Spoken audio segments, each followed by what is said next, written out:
Hello and welcome to another episode of the Magical World of G. Michael Vasey. My guest for this episode is Mark Stavish. Mark is the director of the Institute of Hermetic Studies and has been involved in esoteric matters for the last 40 years. He's someone that I've known for quite some time, have a lot of admiration for, and in fact he's been a guest on a prior episode. In this episode we start off talking about books and finish off talking about all kinds of things in relation to magic. I urge you to see it through to the end because there's lots of important information and insights as we go through this particular podcast. Well, if you enjoy the magical world of G. Michael Vasey, might I ask you to do me a favor, and that is to subscribe to this YouTube channel, to like and share. It really does help me reach a broader audience. Thank you very much. So here is the conversation with Mr. Mark Stavish.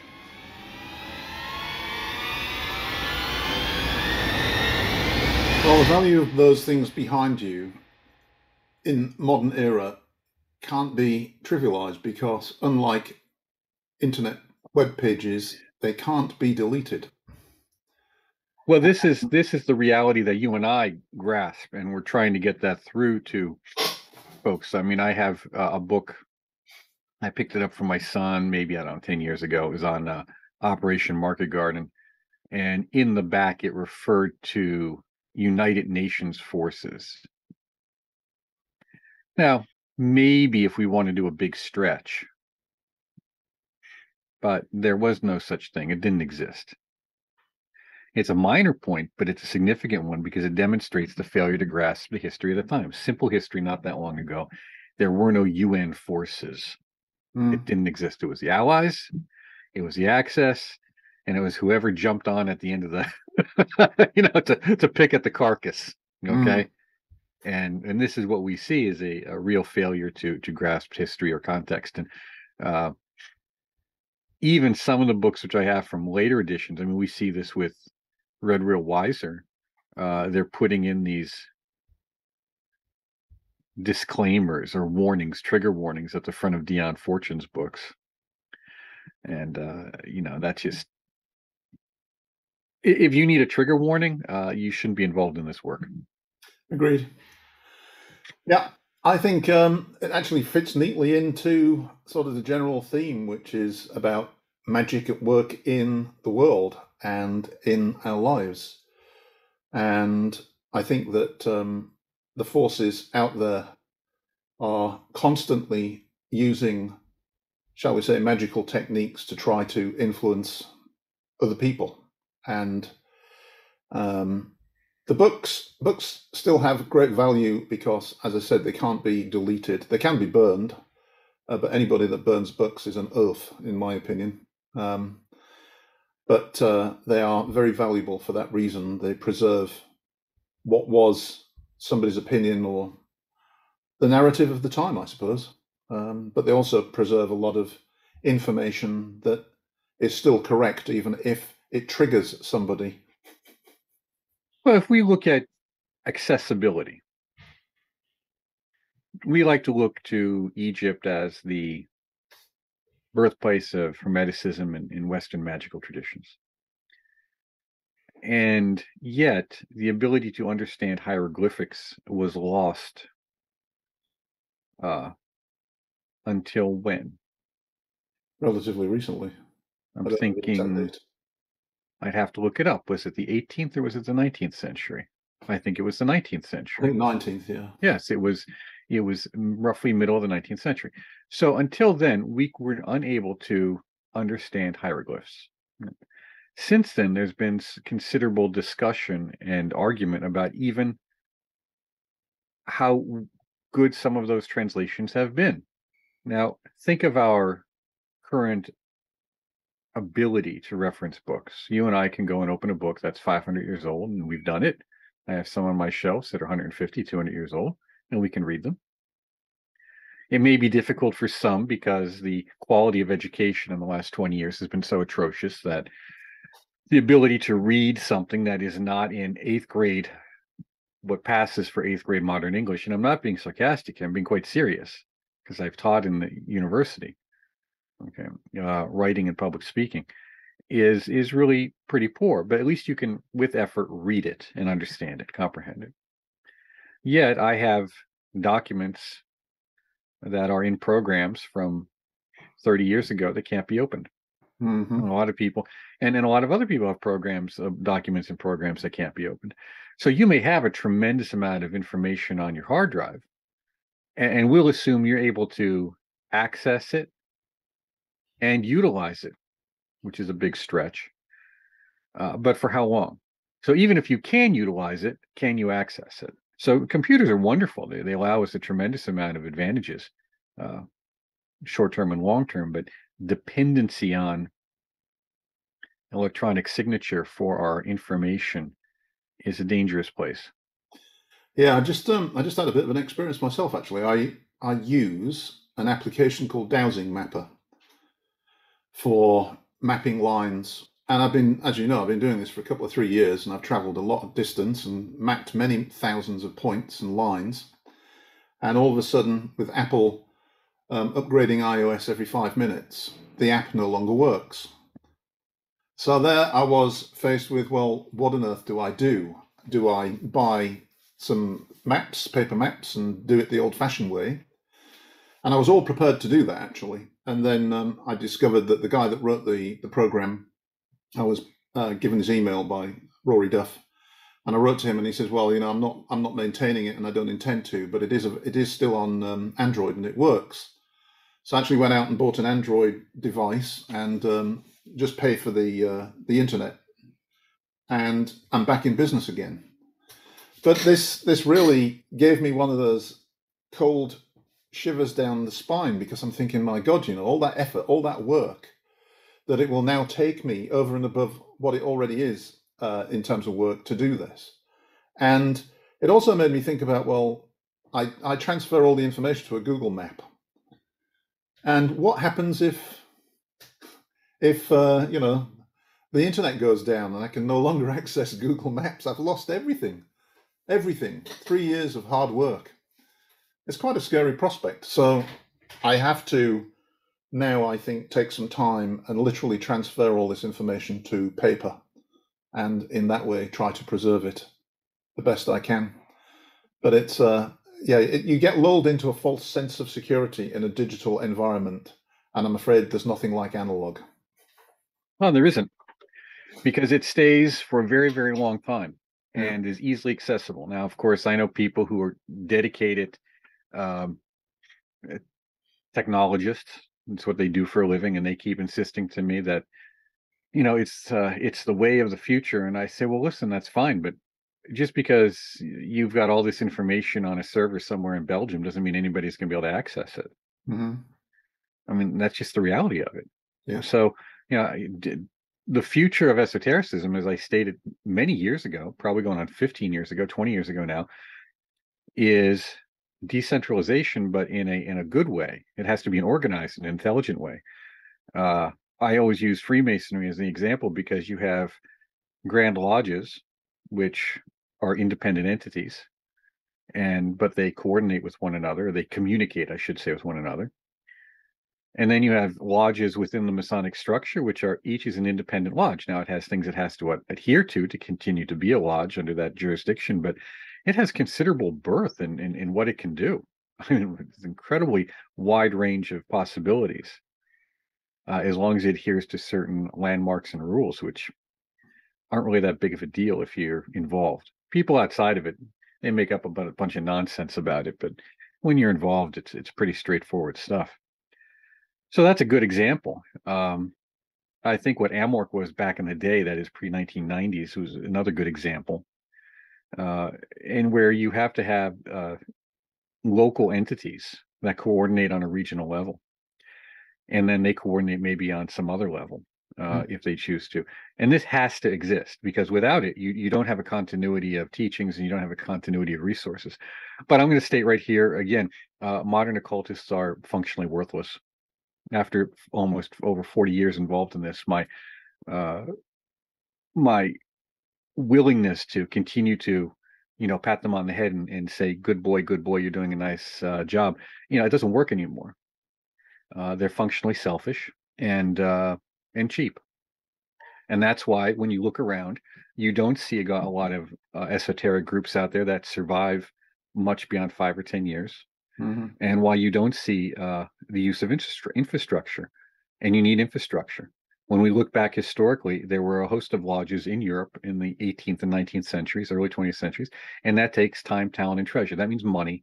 And I'm sorry, you're going to have to give up on the tattoo, or you're going to have to give up on your drinking, or your smoking, or your drug of choice, or your porn, or whatever your other thing happens to be that you spend your money on. And you're going to have to make a decision and spend it on supporting an esoteric group. And you're not always going to like what the people do in decision-wise. And that's just life.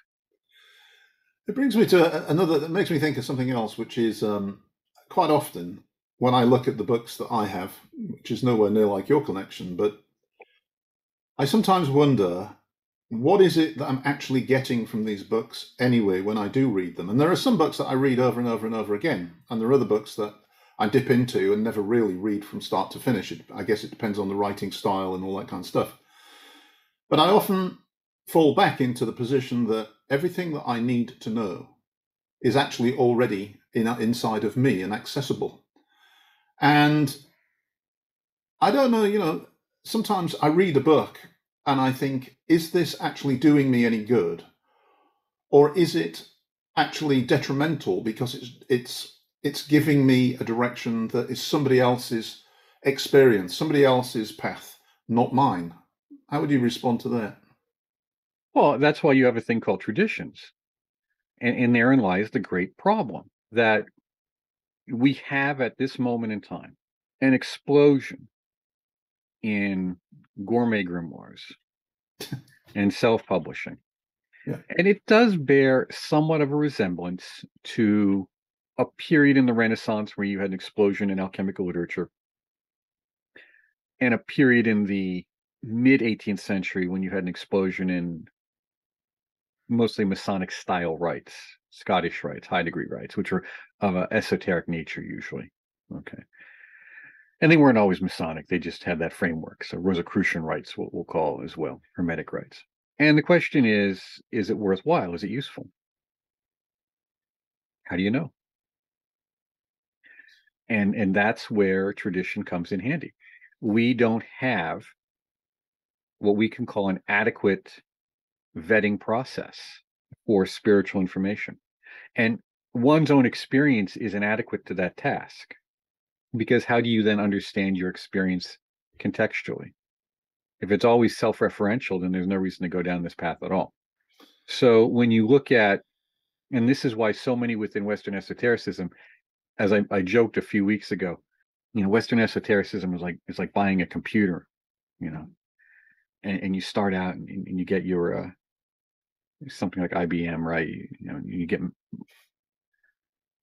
Word and Microsoft and all this, and it has some holes in it. Needs patches, and you're kind of okay with it. You just keep updating with patches and patches and patches, meaning you read more books, you join more groups, you try to fit it all together, even though it doesn't fit together well. It's not organic, it's not synthetic. And then at some point you decide, well, I'm going to do it myself. I'm going to do my own thing. It's kind of like chaos magic. I'm going to go invent my own system. It's kind of like saying I'm going to do it myself, brain surgery, or I'm going to build a car from scratch, even though I've never built one before, right? So, okay, we go out there, and that's working with like Unix and all these other programming systems, where I'm going to design my own open sourceware, right? Okay. Mm-hmm. Well, that only works so well, and then everybody ends up with an Apple product, and someone says, "What's that?" Well, that's Tibetan Buddhism. Yeah, I mean, and the reason being is that it's organic, it's synthetic, whether like it or not, and that there's a vetting process to some degree for understanding the quality of the teachings and the teachers. Now, it's not infallible by any stretch, but if you look at what goes around in these various schools now, there's often a terrible vetting of the students, and there's no real way to vet the teachings or the teacher. Mm-mm. Except by publication. How many books have you published? Especially if you're coming into it as a neophyte and trying to learn, you have no way to validate one school versus another. If I look back, I mean, I started with as a teen, I started with the Church for Spiritual and Psychical Research, I think it was called, in the UK. And I attended a few of their meetings at the local Methodist church. And at the time, I would have been 15, 16, 17. And of course, I was the youngest by about 40 years in the room. And I met some very nice people who had very nice libraries and took me under their wing and lent me all kinds of weird and wonderful books that weren't necessarily available back in the 1970s, to people like me. And in fact, I think I actually read during that era the first book by Franz Barden, because when I eventually came back to it and started to read it, I thought, well, hang on a minute, I've read this before. And I think it dates back to that Church for Spiritual and Psychical Research era. But I became a bit sort of discontented with it because it didn't have, for me, any form of sort of ritual. It was more of a talking shop and the sharing of experiences, and occasionally they might invite somebody who was a bit mediumistic. And that really wasn't what I was looking for. So then I went through a whole series of Rosicrucians, Amorc, Gary Stewart's version, and eventually stumbled upon Servants of the Light. And at the time, that seemed to be the right fit for me. So I think that it's very difficult as a neophyte to navigate all of these different organizations and where they're coming from and what their true objectives are. And yet, if you don't go through some of these organizations, I guess you never get a feel for the institutional, the heritage, I guess, of what you're involved in. And that is important. However, it's also, I think, important to realize that all of these organizations are temporary, because I don't want to offend anybody in the SOL, but once Dolores gave up the reins, it went in directions that I didn't feel comfortable with. And so I found myself an outsider again, and have been basically a sole practitioner doing shall we say, trying to build an Apple App Store ever since. Well, the problem is multifaceted. We'll just go with a few things. First of all, organizations need to be looked upon as universities, even if they have multiple degrees and orders and inner orders. You have to be able to understand that this is a training school for you to learn certain things to apply, and that there has to be a sense of graduation from it. When do you graduate? And what does that graduation look like? Unfortunately, in Western esotericism, almost all the schools are some variation of the Golden Dawn. Not exclusively. There are many. In fact, the problem is we speak of Western esotericism, and that's not true. There's Western esotericisms. It's multifaceted, and there's probably about 10 variations of it. And we need to start using that term. So when we look at this, where does this school, what does graduation look like? And too often, graduation looks like, I've completed the 4-year course of study or the 5-year course of study, and now I'm going to start my own group. And really, no one's in any capacity to start a group without at least 15 years of practice, because there's too many things that go on in work that people aren't prepared for. And I wrote about that in the book Pathology of the Sublime. Things go south intentionally because magic is meant to be disruptive. If things were good, you wouldn't need to shake them up and to reshape them, to reform them, to redirect them. The fact is, you're trying to do something new, so that's going to bring some movement into the system, and movement is going to be a revelation of those obstacles, which we'll call pathology. And then you've got to deal with it. And frankly, these folks aren't just, they're not capable of dealing with it. They're not prepared to, because they don't have the training. You don't have a system of preparation for that. So we kind of look to Jungian psychology to fill that gap. Really, the best thing is probably psychosynthesis, but we kind of look to Jungian, or we kind of look to Reichian to help fill that gap. But again, it's not a well-organized filling of the gap. It's not a preparation or training of teachers. The Institute for Hermetic Studies, we started a teacher training program, and I told them, I said, guys, we're not getting you to be PhDs, we're getting you to be paramedics. And then as that, you have a structure of other people so that when problems arise, you know who to go to help solve them, because they will arise. And this is really critical to understand.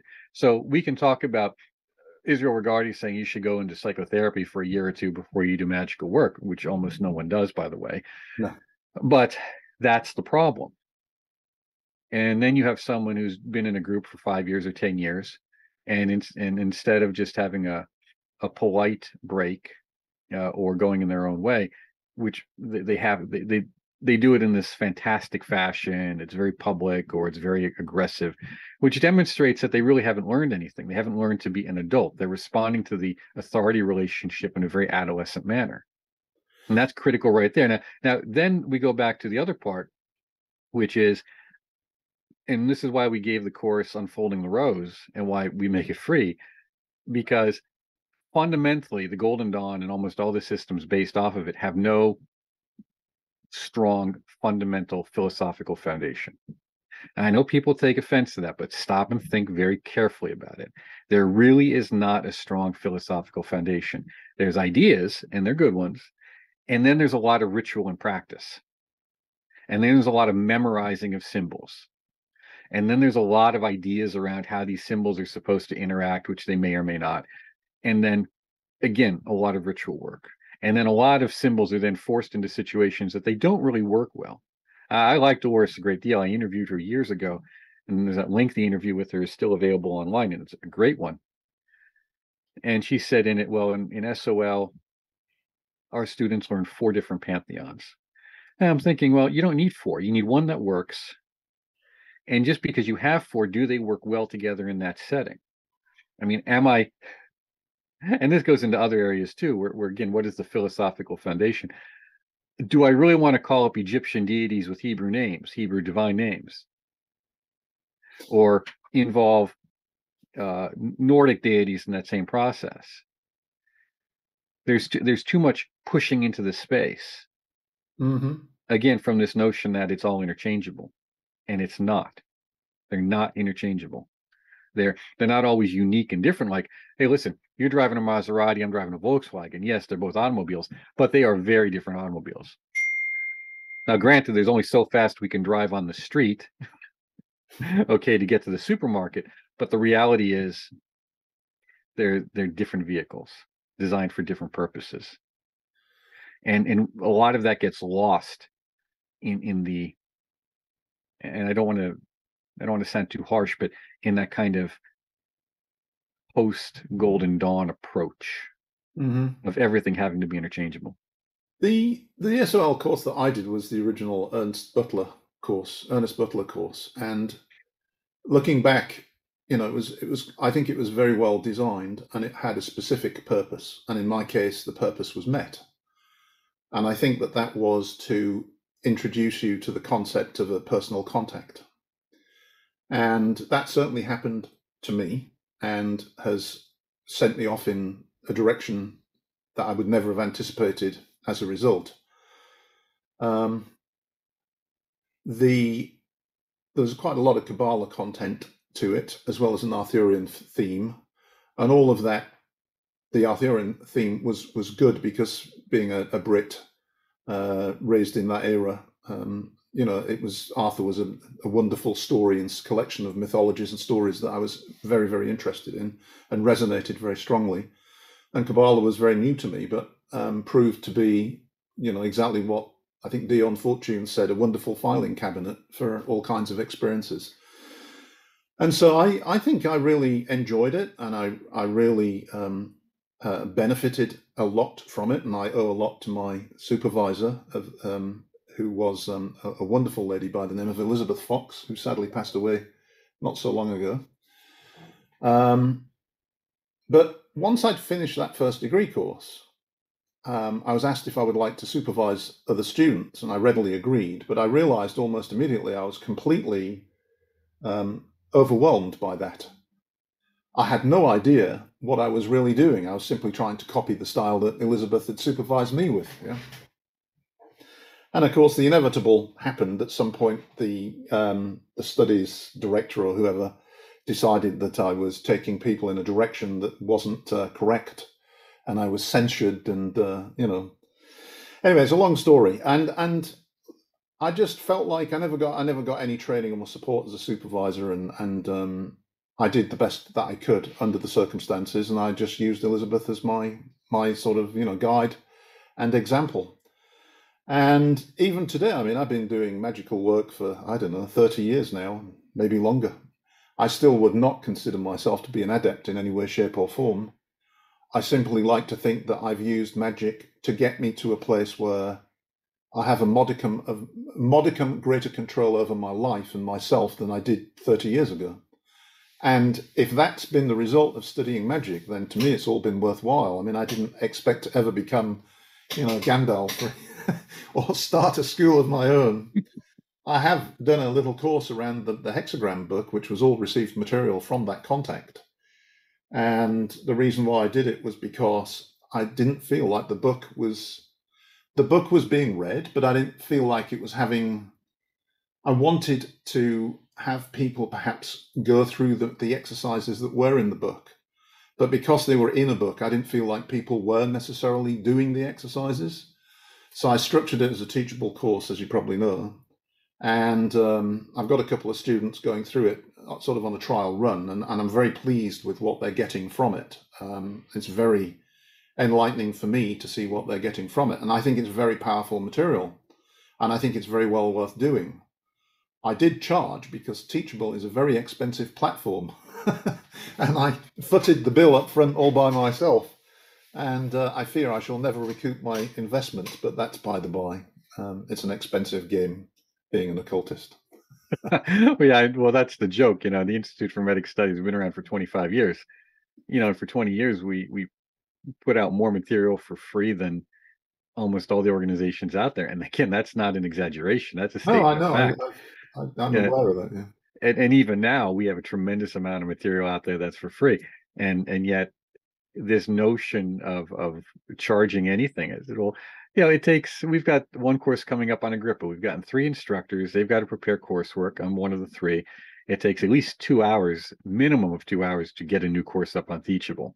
Yeah. I mean, all this is time, and there's a foolish, I can't hammer it home enough, a foolish, childish, not even childlike, but childish notion, an infantile notion that has crept through contemporary occultism, and with it is brought in, it's politically correct moralizing, that expects everything to be handed, and it doesn't work that way. You have to work for this, and the reason people don't want to pay for things is partially because they're afraid.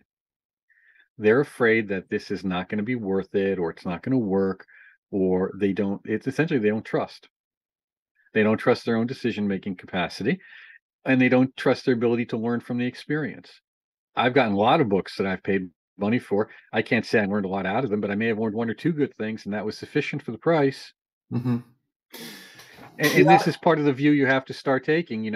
What is it you're really after here, and how are you going to get it? And it's going to cost you, and it's going to cost you a lot. It's not free. It costs you a lot in personal investment and time. Mm-hmm. I think that is absolutely correct. The number of hours that you have to put in, and also, I don't know whether it's like Harry Potter or something along those lines, but a lot of people don't really seem to get that what it really is about exploration of yourself, and that's not easy to do, and it takes a lot of effort, a lot of work. And when you make those odd breakthroughs, sometimes it's really, really psychodramatic, which is why I think you need to prepare before you go into some of this stuff, because you can peer over the edge of your own abyss and something's staring back at you and you don't like it, and you have to come to terms with some of this stuff. You have to, this is why I'm a big on personal responsibility, critical thinking, and all of those kind of issues. And I seem to be at odds with the modern world, which wants everything yesterday and for free on the internet. So I'm with you. I don't like charging, but at the end of the day, I have to value my time to some degree, as do you. And you can give a lot for free, but the more you give for free, the more people expect something for nothing. And also, people don't value free stuff anyway. In my professional career, I'm a member of a 2-person analyst firm that's probably We're the foremost analysts in a particular very narrow niche of commodity trading software. And because we're both older, and I live in a country where historically a good US value salary is a lot of money here, and my business partner has a wife who's a senior vice president with a big corporation, neither of us particularly need to charge tons of money for it. But in recent months, both of us have had cause to say to the other, maybe we should just jack our prices up, because some people want to, they expect everything for nothing or for the price of lunch. And it doesn't work that way. I've got to, you've got to value. There's a transaction, and the transaction has some value, and it must be valued in order for you to get the value out of it to some degree, if you understand what I'm saying. I think you agree with that, right? Well, there's the behind the scenes stuff. Now, someone often mentioned to me, like it was philosophers of nature, we never got a dime. He never, for any of that. Of course, he never needed it. He had a very good income, and he would not take any money for teaching. But all that money that they made went into paying the salaries of 2 secretaries to handle all the heavy lifting. Mm-hmm. Just let that sink in. Okay, so you're in France, you've got 1,000 members, you've got to physically mail stuff out. That takes physical time. Well, he wasn't doing it. They hired 2 people to do it. And this wasn't volunteers for free. Europe isn't known for its volunteer communities, and some even less than others. So, this idea that you're going to get something for free. Okay, well, who's going to mail it out? Who's going to go to Staples and get the copies and do all that? How's that going to happen? And these are things, again, this is a childish attitude, not even childlike, but childish. And I think a big part of it is because the books are written and published for the most part by people under 30 for an audience that's under 25. And that's being polite. Mm. Most occult literature is not written for adults or by adults. And that's a hard thing for people to grasp. But look, I've been in this publishing industry for well over 20 years. So, I know what goes on. You can see it in the cover art. You can see it in the book of the week, the spell book approach of doing something. I want this to do something for me rather than help me understand myself. But in order to help understand myself, again, if you're going back to the groups like you were in, you were asked to supervise. Well, you didn't know how to do that. No one trained you to do that. And again, that's how things fall apart, because you have some guidelines to follow, but mostly those guidelines are looking at what your mentor did, and she didn't really mentor you. You're imitating her as best you can, and then someone comes along and says, for whatever reason, no, we don't do that here, and that may have been good reasoning. It may not. I don't know what happened. However, you have to train people to deal with people, and that's critical here. And what we see is, and I've seen this in a lot of groups, not just Western, but in others as well, particularly when you get the young, wide-eyed idealists in their 20s and 30s who have turned their back on Western society and culture and want to go join some ashram or some Buddhist group somewhere. They've now got the truth, and they're going to reveal that truth. And I've seen them completely unable to deal with people because the social structure is set up for them. Yeah. And the authority and structures are set up. And you see that in lodges too, although maybe to a lesser degree. But you have to train people on how to deal with other people. And in doing so, that's how you're creating a teaching lineage, not in the memorization, not in handing them a stack of papers and saying, listen, to do your philosophist degree or your adeptus minor degree, you need to have all this memorized and pass this test. That can or may be important depending on what you're trying to achieve in that organization. But as we saw, a perfect example with Crowley, being able to pass the test doesn't necessarily mean you should have been let in the door to begin with. And therein many people will take offense, but I don't care. I don't see him as, I see some interesting ideas there, but I don't see him as the great role model. And that's what we have now. We have this kind of role model of I don't want to say hyper individualism. That may not be correct. But again, if you knew what you were doing you wouldn't need to go to the group. Mm-hmm. If you really could self-diagnose, you wouldn't need to go to the physician. And there is a profound unwillingness to accept the fact that some people actually do know more than you.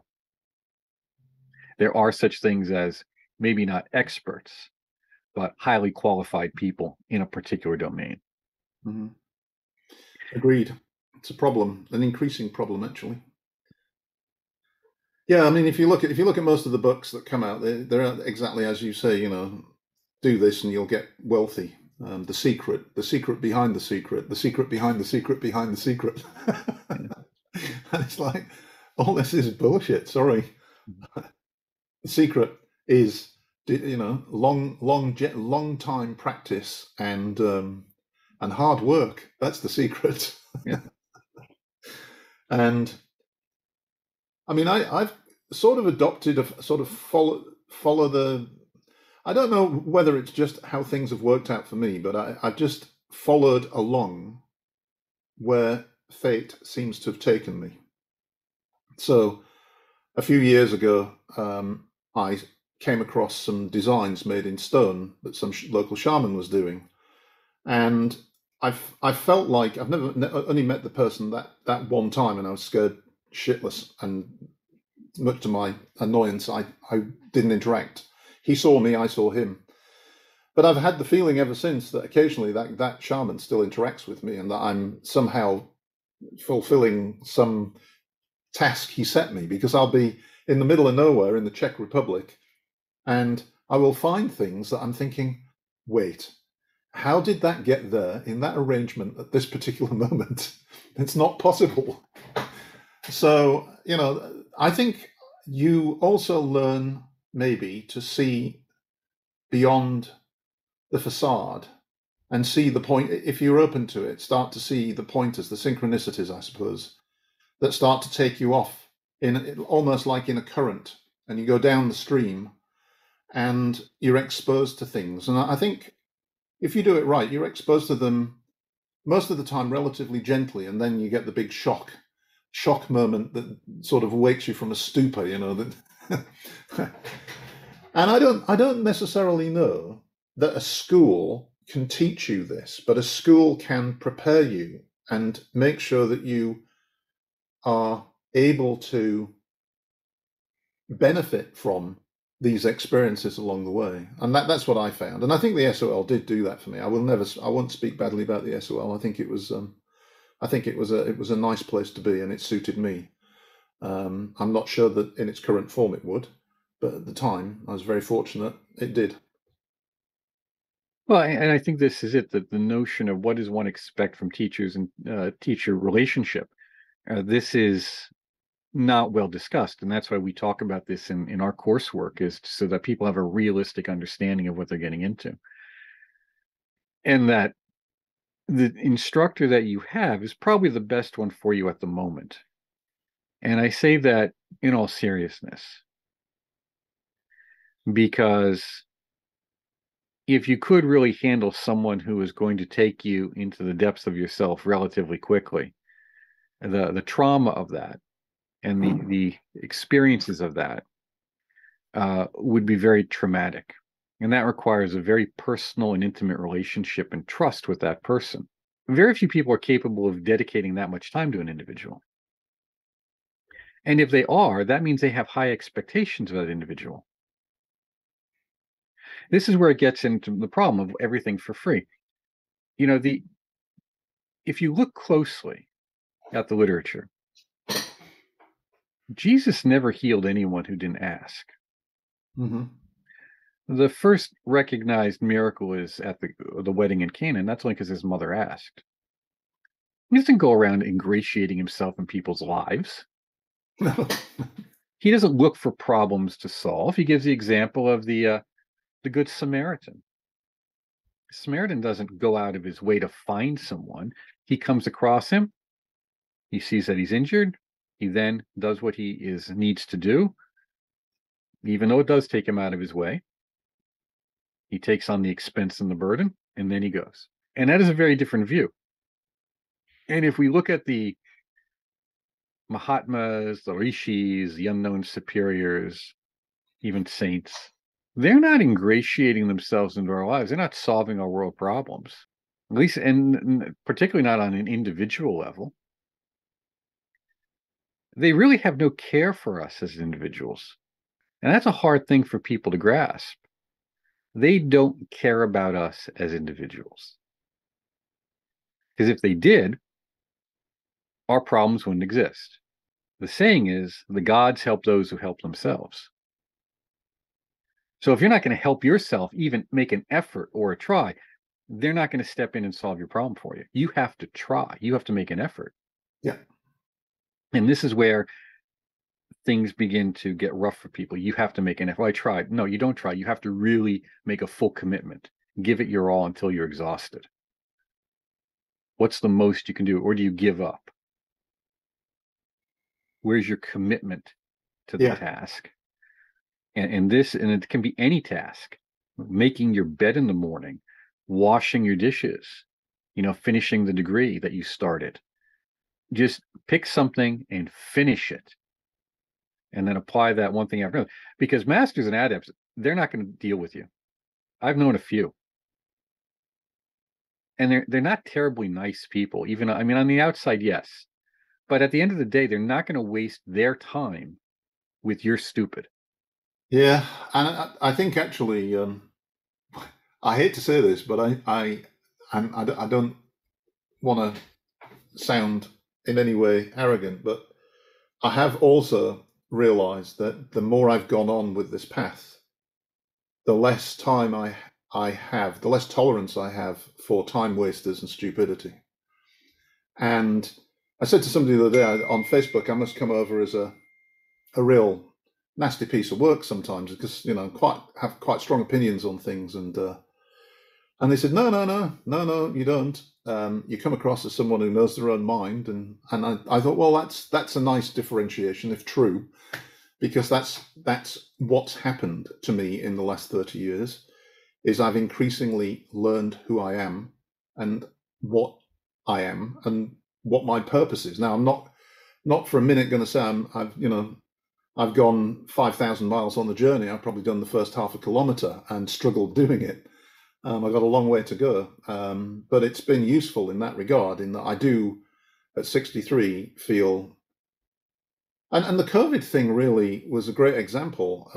I did not vaccinate, and I was told I couldn't go to the pub or the restaurant or the hairdresser or anything like that. And I just said, so what? I don't miss them anyway. And I just got on with life, and I grew my hair long for a period of time and enjoyed the experience of that.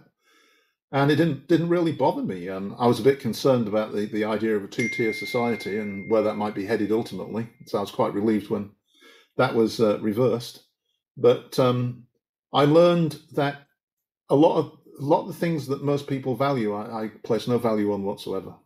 And a lot of things that people have no value for, I value highly. That's the only way I can say it. Well, that's the nature of a lot of the work, is to increasingly we get a better understanding of ourselves. Yeah. We're able to create the personality which we desire, our ability to interact with people in the manner we desire, a persona, because we understand it's a creation, it's a construct, it's part of our self exploration and expression. And we're able to become more flexible if we choose to. And in that, as we delve deeper into understanding ourselves, we're able to understand others better. And then goes back to how well we can mentor others on the path. You can only mentor them to the degree that you've really understood yourself. And I think a very good example of this is I know a lot of people who just don't understand, well, for lack of a better term, we'll say criminality. And we'll even say evil. Let's move beyond into evil. Because they've never had to face it, at least on a regular basis. And when I had to deal with people who were essentially involved in criminality, and some of them even very evil, the question always arises, what would it take for me to do that? See, now that's an area of self-exploration that is critical on the journey, because that keeps it from always being one focused on what we call the fluff bunnies and unicorns. What would it take for me to do that? Well, first of all, now you understand that you're capable of doing that, whatever that happens to be. And you've explored that, you've peered into that abyss, as convoluted and twisted as it may even be. And I think people do that on an indirect way, an indirect form of path working. Media is an indirect path working. So they can be obsessed with, criminal shows. Mm-hmm. And not just media, but like documentaries on serial killers. And Colin Wilson was that way. He said, but he said, faced between an extreme. He liked serial killers on one hand and enlightened things on the other. It was a kind of balancing act he did. But we see people obsessed with these kinds of things. And it's an unconscious path working that they're doing. And it's an also kind of unconscious hypnotic induction too. We can use media to help us understand ourselves better consciously if we make an effort. And there's particular ways to do that.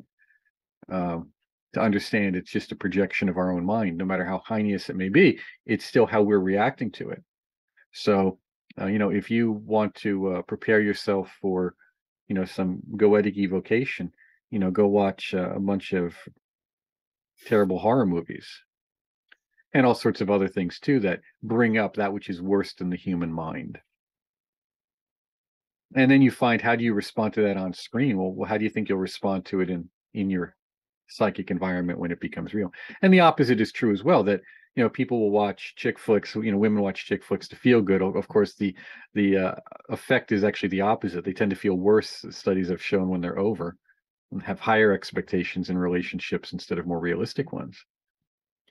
And of course, we see a lot of young men having unrealistic understandings of violence through video games and movies. That's not how violence works. But all of this then goes into the notion of the magical worldview we're creating. And this goes back to what I said about not having a strong philosophical foundation. These groups generally don't. You need to understand you're creating a view of the world that is not just an idea, but an idea that is emotionally charged and therefore interacts with the environment and everyone and everything in it. And that is the philosophical view, the magical view. And that within that framework, that everything has a certain degree of malleability or changeability to it, and that to a certain degree, you can be an actor or initiator of that change. And change simply means change. It doesn't mean good or bad. It's whatever it happens to be. And I think this goes back to some of the false notions we have in contemporary esotericism, particularly around the word evolution. Evolution is adaptation to environment, and that's what an individual organism does. Groups don't evolve, individuals do. And that's critical. Individual organisms evolve and adapt. Groups don't. Then with this, we have this notion that the world is evolving, that it has a goal, an end goal. And that end goal then is wrapped around fundamentally a vision of unity, some kind of heaven on earth, which is fundamentally a projection of a government ruled by enlightened beings or rishis or unknown superiors, in which everyone fundamentally has a generically similar spiritual view. So we have one world government and one world religion. And this view has been pushed very heavily within the esoteric literature since the First World War, particularly the 20s and 30s. And then it gets resurrected again in the 50s and just becomes a notion, a strong notion within the New Age movement. Utopia. And inculcates itself into almost everything. And it really has a very limited support philosophically. But with that, we see a lot of the problems that exist today on a huge level. I mean, that's 3 episodes in and of itself to discuss that. I was gonna say that I have been obsessed recently with trying to see how long I could live a magical life. And my definition of a magical life would be that everything I did was purposefully about creating or changing reality. So to use a couple of ideas, when you shower in the morning, to imagine the water washing something away. When you drink coffee, imagine the coffee is infusing you with something.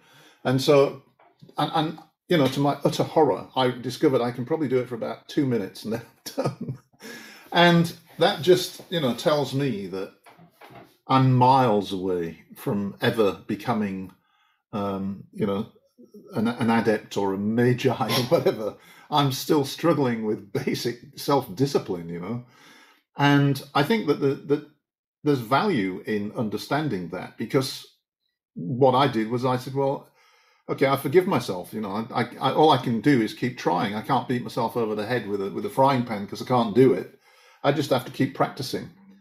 And the problem is we live in a world that's now so complex and so disruptive and distracting that no matter how hard you try, something will come along. I look after my 15-year-old daughter now, and let me tell you, that's probably the biggest challenge I've ever faced. And girls are definitely more difficult than boys. So even if I was in the middle of, if anybody could knock me out of a sort of a frame of mind in which I was completely at peace and living a magical life, it would be my daughter. She knows all my trigger points and she pushes those buttons and my temper explodes too easily, And she makes me realize I'm a long way from being what I'd like to be. I'm still a very flawed individual that's out of control 80% or more, and probably 90% or more of my life. And it is, to turn it full circle, it's hard work, it's conscious effort, and most of the time we live unconsciously. Well, that's just it. And that's why when I look at the groups out there today, and I had this discussion with Craig Williams once or twice, and I think we have it recorded and it's online, is that most of the Western esoteric groups don't provide good mental training. They just don't. Mm-mm. They tell you to visualize, they tell you to learn to concentrate, but the coursework on that is pretty terrible. Yeah. Amork in the 30s into the early 80s gave good coursework on that. I don't know what it's like now. I've seen some of it, and it doesn't look too terribly good. But you have to learn to understand the nature of your own mind first before you start moving things around. And people want to jump into magic in terms of moving things around and then see how they respond to it. Well, okay, well, fine, but that's when things go south. And I've been doing this for a long time. I've been running groups for a long time, and one of the situations we had with the Institute is one fellow, wonderful person, who just wouldn't follow the directions I gave. Wanted to do his own thing. But you see, okay, well, then that's fine, but then don't come to me for help. See, this is what people have to understand. You've asked me for help. I've told you what to do. Then you want to go do your own thing and have me tell you it's okay. It's not. Yeah. That you don't need my approval to do your own thing, but you do need my approval if you want me to help you. Yes. Yeah. Well, he went down the road I knew he'd go down. It created a tremendous amount of disruption in his life, psychologically profound. And I've seen it before, so I knew it was going to happen because it's not safe. No one ever said this was safe. Anyone who says it's safe is either stupid or lying to you, which means you need to have a buddy, a phenomena buddy, someone you can trust to help you stay sane in this. That's the role of the teacher. The teacher is someone who helps you stay sane, because what they're really trying to do is direct you towards your inherent sanity to begin with. So they're trying to keep you from spiraling off into not just delusional fantasies, but fantasies which can become psychotically delusional. And we saw that a lot during the COVID years, and we still see it to some degree now. And one of the things which I had to unfriend some people with, which was very unfortunate, was they kept asking me these really strange questions about Freemasonry. And I said, you don't understand. This is how it goes. This is what it's really like. But they would have these notions of it based on something they saw on YouTube. Yeah. Okay. And there's many other examples, but that's why having a strong relationship with an organization and a teacher that you can trust and that you do trust for the first 5 to 10 years of your journey is worthwhile, because they help you stay sane. They help you from going off into strong delusions, while at the same time your delusions will be revealed to you. See, that's the other thing they don't tell you. But if you have mental training, you're able to observe and not engage. Yeah. And I just want to say, because this is really important, I grew up in an environment where this stuff was going on. My great uncle, some of the things you have here in these boxes at my feet, are papers from the 20s and 30s when he was involved. I have, this is, you know, this is what a real ritual dagger looks like. Okay. Mhm. You can see on there Agla, right? Okay. This is his. His father was involved in this, and that's why going back to Silesia. Okay. So, and from there, even older. So my point is, I had an environment that understood this phenomena when it would arise.